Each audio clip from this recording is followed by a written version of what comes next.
Welcome back po dito sa Buhay Canada. I'll just talk to them, okay? Can you turn that on? Buhay natin sa Winnipeg, Manitoba. So makitrip at makitravel dito sa amin sa Buhay Canada. So right here, Arbage Mountain. Pinalikman pa. So we have a good weather. Nawala na yung mga snow dito sa tabi. Check ko muna yung mail kung meron. Wala. Tapos dito ako daan sa likod.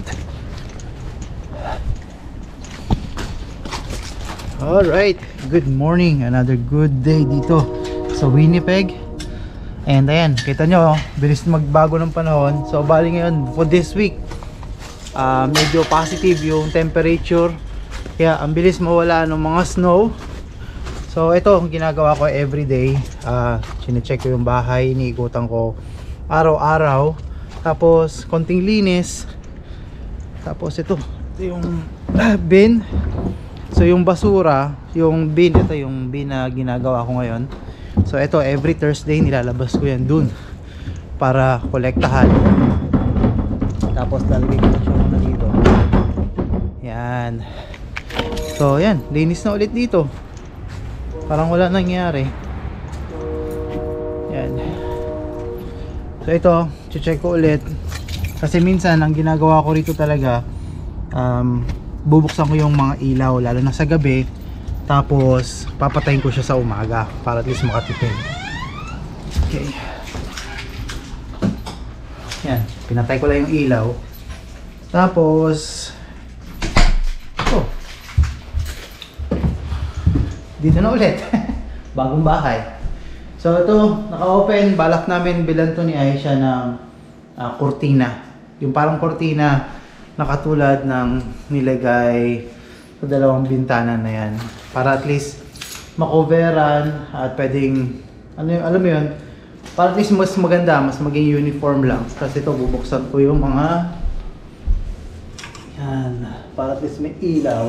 So bali ngayon wala naka-schedule na mag-view dito sa bahay. So bali ang gagawin ko na lang is papaliwanagin ko na lang muna ng konti. Yan. To give you an idea, no, maraming interesadong gusto dito sa bahay, maraming interesado, maraming nagme-message. Pero yun nga, syempre may mga requirements din. Hindi basta-basta yung magpaparent ka dito sa bahay, kasi syempre kailangan mo rin i-check, kailangan mo pa rin mag-background check kung ano yung trabaho nila, saan manggagaling yung source of income. So dito naman, kapag student ka naman, may tinatawag silang LOA.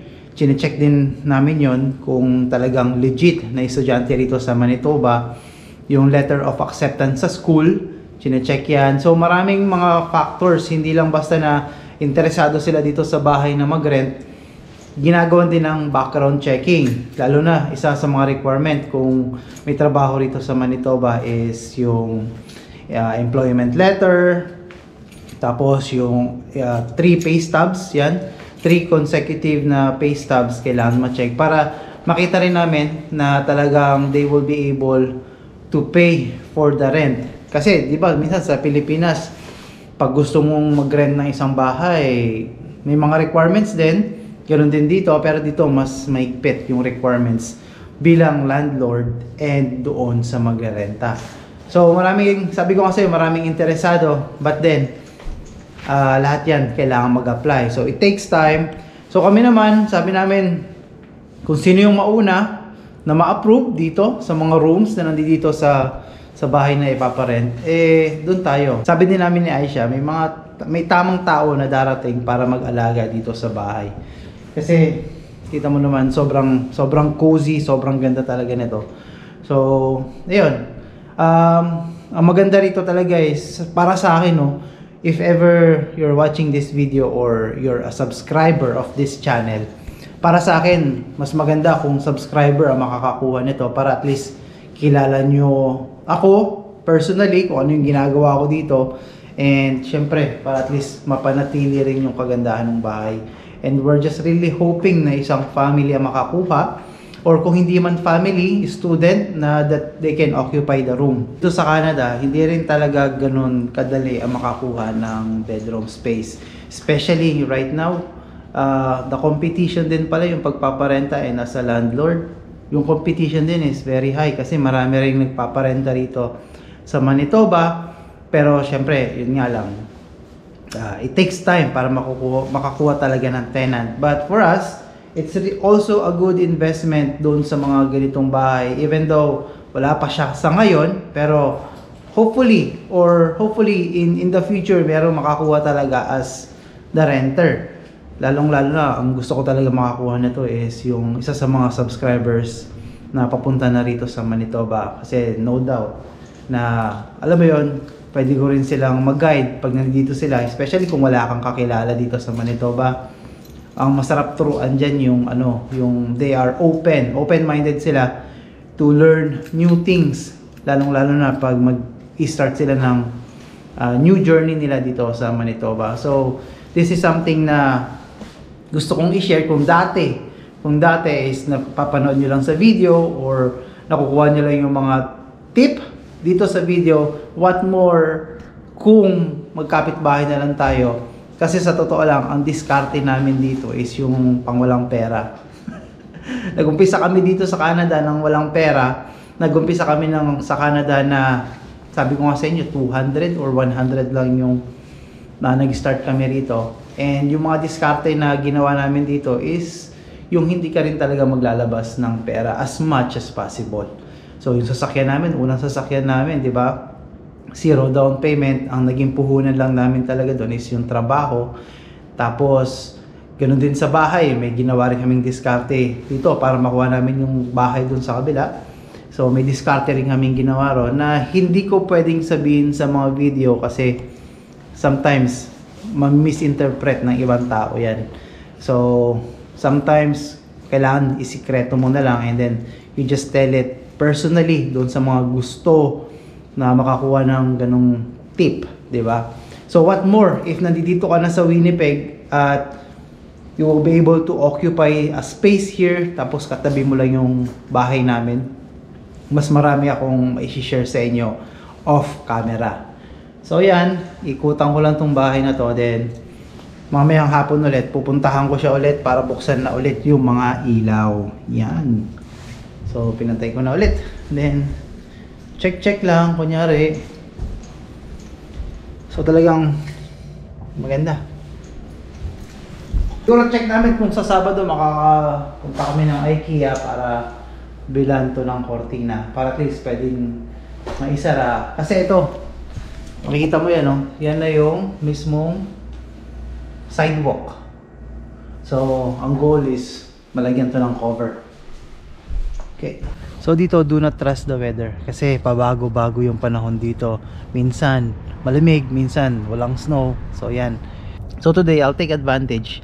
Nag-screenshot ako ng mga comments ninyo and I will have a good shout out din sa mga taong na nanonood or sumusubaybay dito. Shout out to Rafi and Eve na nasa Ontario, ganun din kay Kobe. Shout out from Saskatchewan, Canada. Tapos nandiyan din si Norge CP na taga Alberta. Yung napanood niya is yata yung kasama ko si Kuya Jobert na naglaro ng basketball. Ganon din si Raquel and Gerald, congratulations daw. So si Raquel and Gerald, as per their comment, sila rin ay isang pharmacist sa Pilipinas at isang registered nurse na ngayon nandito na sa Winnipeg. Hopefully makilala ko sila. And they've been watching since 2019 dito na nasa I think they've been watching onto the channel since 2019.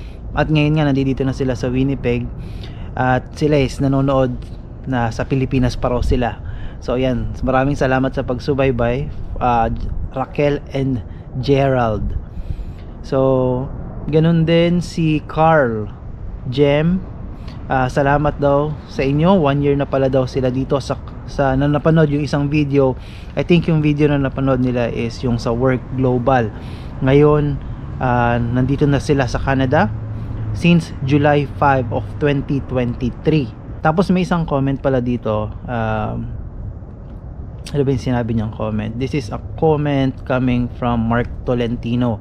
May nakuha na daw po ba ako na mga kapatid or kamag-anak ko personally, no, yung sa side ko dito sa Manitoba or sa Canada.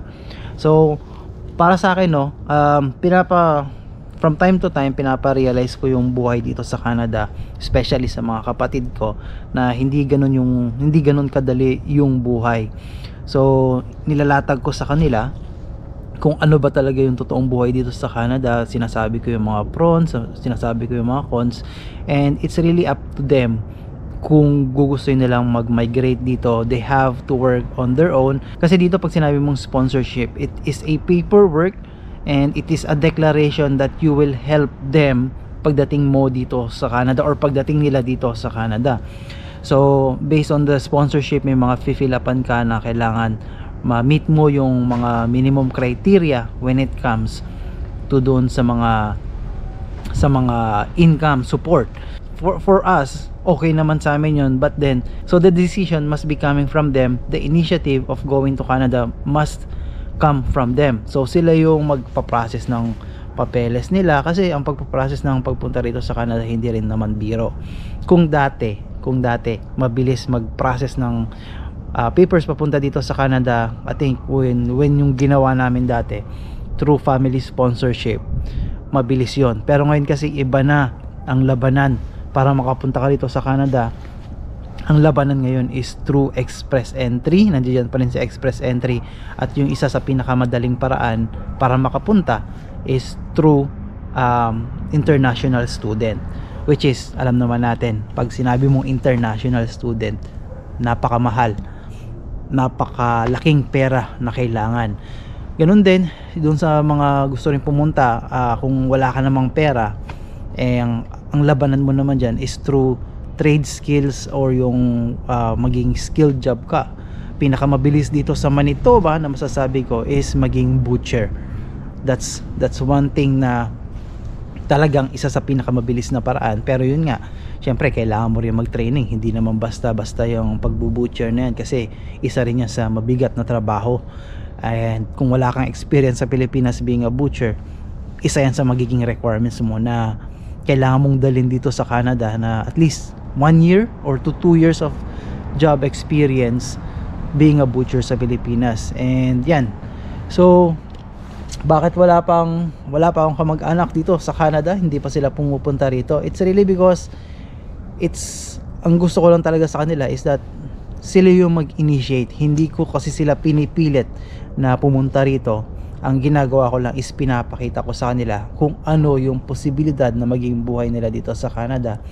And hindi ako ang magde-decide para sa kanila, sila ang magde-decide para sa sarili nila. So ako, guide lang ako para sa kanila, pero hindi ko sila pipilitin kung ayaw nila pumunta rito, or dapat sa kanila sila yung magkusa na magsabi na gusto ko mag-Canada, kasi ayokong masisi pag dumating yung panahon na hindi nila magustuhan yung buhay dito.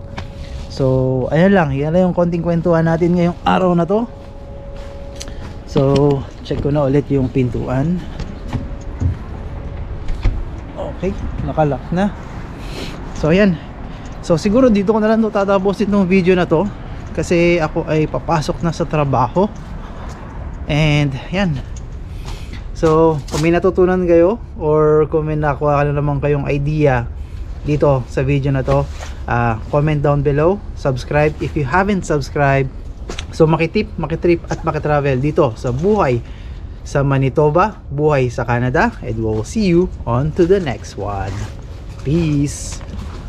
Ayan o, diba?